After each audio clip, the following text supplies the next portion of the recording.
Okay, so with the newly developed material, it has that moon thing in, and I can lift it quite comfortably like this, up and down, and jig it.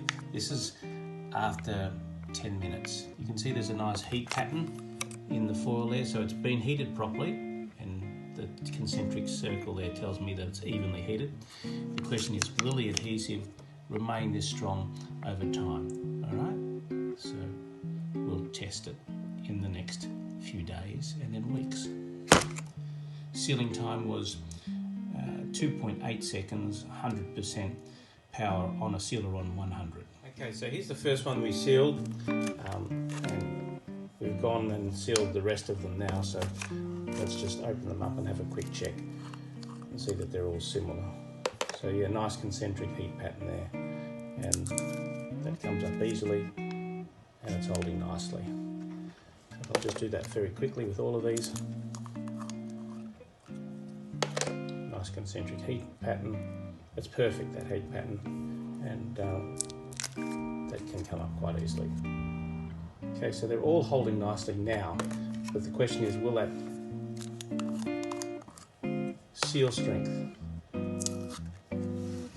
be consistent over time? If the contents, and this is an aggressive contents, high concentrations,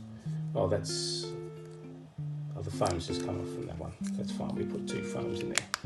Okay. Anyway, nice heat pattern again. Just checking that that holds nicely.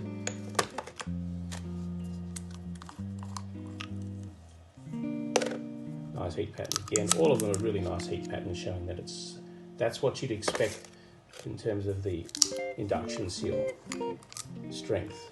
All right. Again, the heat pattern. Again, just making sure that that tab has not stuck down with too much heat. So it's a good amount of heat that's in there. They're all holding now.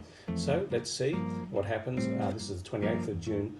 What's that seal going to be like, say, in 1 week's time? That should be all telling. And then in a month's time, if they're still holding, then we've got a good solution for this combination, which is a very aggressive essential oils combination.